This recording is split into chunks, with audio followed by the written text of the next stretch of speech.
Well, hello, tubers, tubats, crazy people. Welcome to the new subscribers, by the way. Thank you very much. Welcome aboard to the old dog channel. Anyway, title of this video is going to be something to the effect of Down and Out in Dumageddon or Foreigners Going Broke. And not a topic I really want to get into, but I think it's kind of necessary because it does happen. And so, number one, I want to put it down for my own recollection, and number two, share it with you guys, and maybe you'll find some use out of it. Maybe not. We'll see how it goes. But there's basically two different types of guys that move out here. The first would be me, the older guys, the guys that have a pension, a Social Security check, a steady income, I guess is just what I'm looking for here. And we know that whether we like it or not, on a certain day every month, an amount of money is going to be thrown into our bank account, and we're going to be able to draw on that and be able to use it. Now, there's no saying that I still couldn't get destroyed. There's things beyond my control. I could get into a motorcycle accident. I could have a real serious health problem or that comes out of nowhere. That needs to be covered by a safety net or a savings account. So those are the two things that I had and still have in place. So I feel relatively secure out here as far as my income goes. Now, I have made a lot of the classic mistakes. I have overspent the money. I have had met the girl too soon and got involved with the wrong people and picked up the tabs for things, got scammed, got used, got abused, all that kind of good stuff. Don't regret a moment of it. I've recanted it in other videos, and to me it's just part of the process. So fortunately, the last 2 years I've just been with baby May. Everything's been going smooth. Financially, we've been able to set aside a few dollars every month just for her account and for my account and any emergencies and things such as that nature. But I'm kind of digressing off the topic here, which is there are guys that come over here and do not have an income stream and have another philosophy, and I'm going to go over two of them. Number one are the guys that are working online.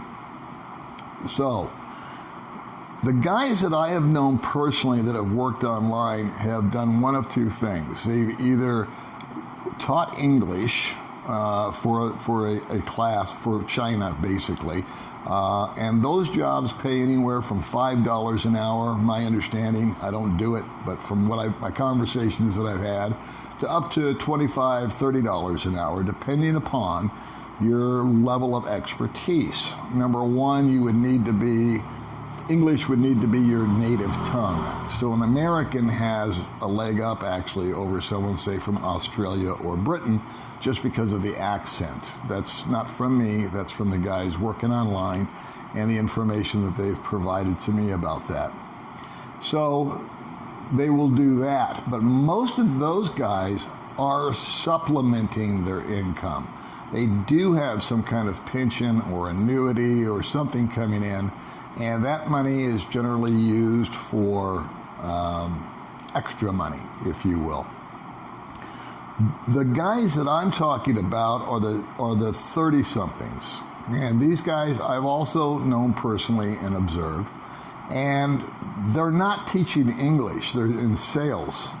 And the guys that I knew, both, I guess, were Scandinavian. They were from Norway, Denmark, Sweden. And I guess over there's a big opportunity to sell like cable services, telephone services. And these guys are making bank. They're making good money. And there's different levels of it. So I was around these guys and watching them. They were buying motorcycles, cars, Rolexes, the whole thing. They were 30. And so what they did was they would work really hard, 12 to 5, 12 midnight till 5 in the morning. and then they would either just go to sleep and get up and do it again, or as most 30-year-olds, they would run around and party and still get up and work because they could. Majority of those guys are doing just fine. But I have observed one or two of them that because they're young, because they're blonde, because they're handsome, because they're tall, the female companionship and the other little, what should I call it? I don't know, temptations that are available to a young man of that age are readily available, much more than a guy like myself.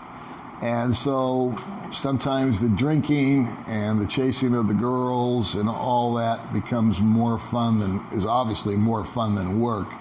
And I have watched one or two of them actually just stop working and focus only on partying.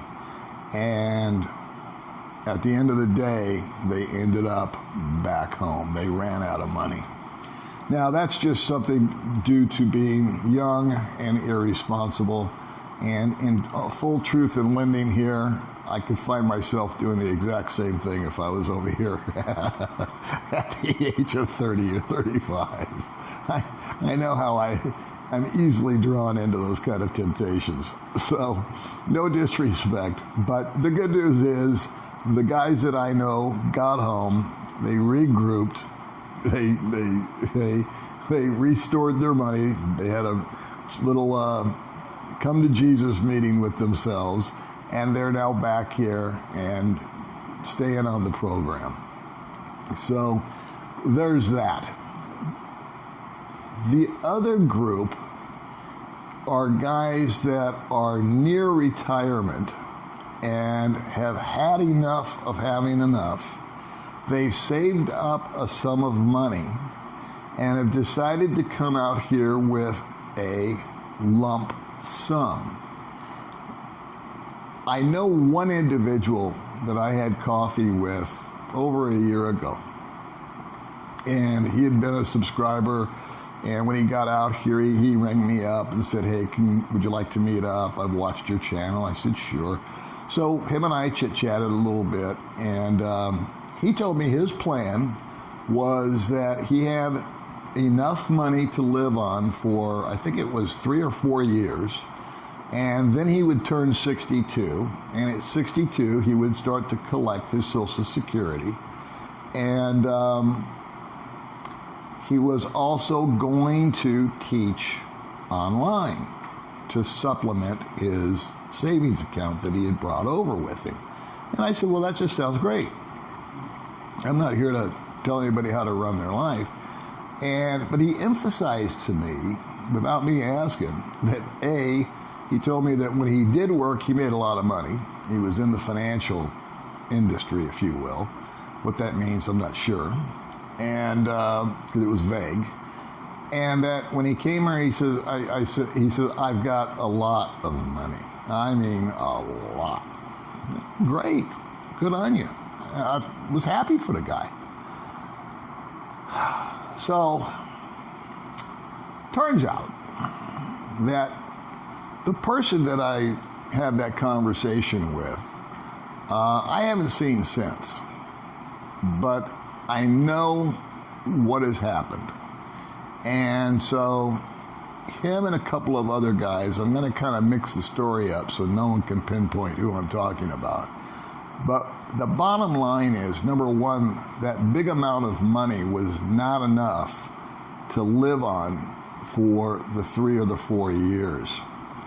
The teaching was going to have to happen.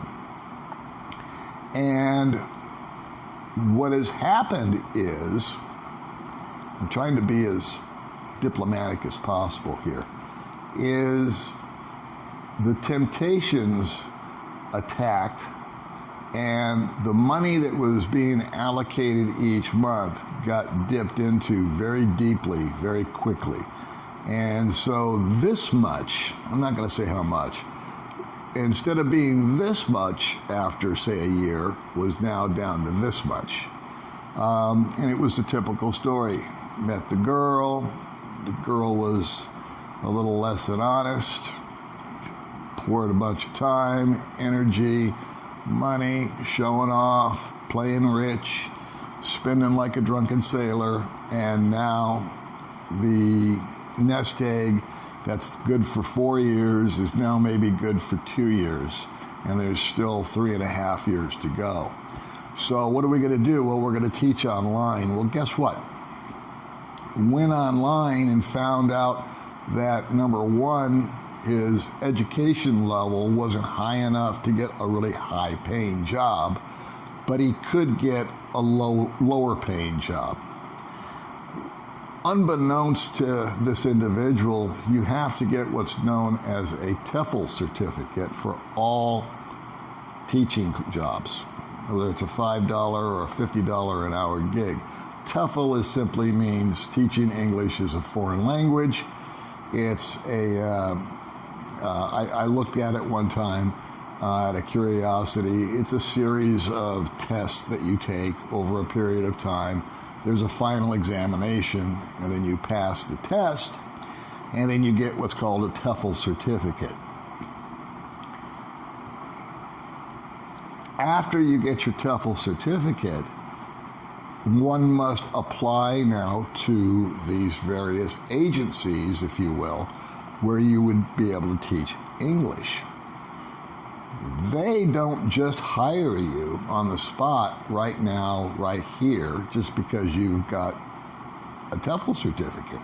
And even if you're American, and you're a native English speaker, that's not it. They may not have any openings. And one thing they are going to do is they're going to interview you via Skype. And they're also going to check, and you're going to have to prove your internet speed.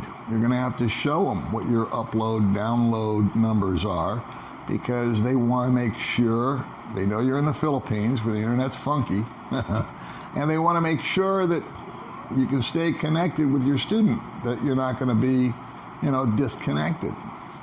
So this person that I'm thinking about has blasted through a bunch of money on some girl that actually just kind of took him to the cleaners.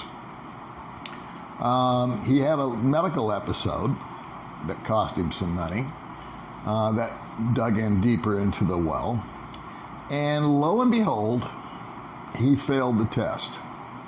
I don't know if it was the TEFL test. I don't know if it was the interview. I didn't get the information directly from him. Like I said, I haven't seen him since I met him, but these are people that do know this individual. And now what? So here's the takeaway. If it was me and I was going to save up X amount of dollars, and I was going to try to make that last for 2 or 3 or 4 years, I would take whatever I figured to be a budget. My budget personally is $1,500 a month. So I would take $1,500 and I'd multiply that by 4 years, and then I'd add a good 10 or 20% to that just to be safe. And then I would also have a minimum of, $10,000 in the bank before I bought the plane ticket. That's just me, okay? What everybody else does is what everybody else does. The next thing that I would do prior to coming out here, if I was planning to teach English, I'm not going to be selling phone services because that's not available to me. That's, again, another group. If it was me, I would take the test. I would get my TEFL certificate while I got my ass parked in America. And then I would go through the Skype interview and make sure I got a job with a company. And then I would work for 2 or 3 months, whatever, and make sure that A, I could do it, that they liked me, that I liked them, that the checks cashed, that they actually came in.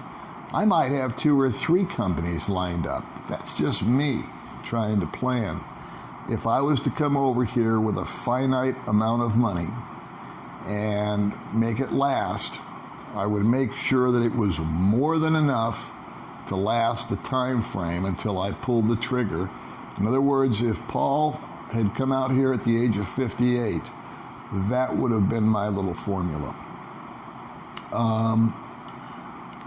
I don't know what's going to happen with this individual. I've been told that he needs to get back home. He needs to get back home and get proper medical care for the medical condition that he has. He needs to get home, in my humble opinion, and get his ass back to work and earn again.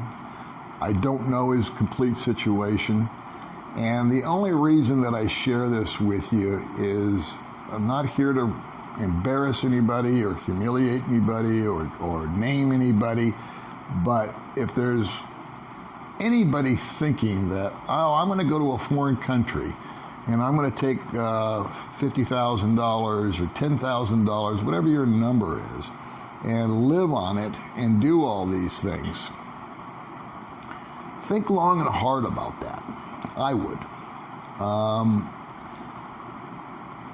It's one thing to be 35 years old and get irresponsible. It's a lot easier to regroup and recover and, like I say, go home and have a support system and get it handled. It's a whole other thing to be in your late 50s and be more prone to physical challenges, possible mental challenges,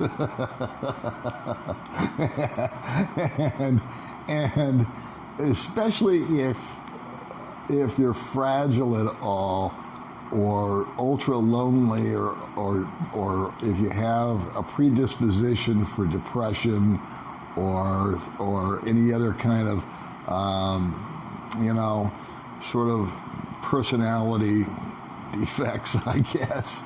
I don't know how to subtly put it.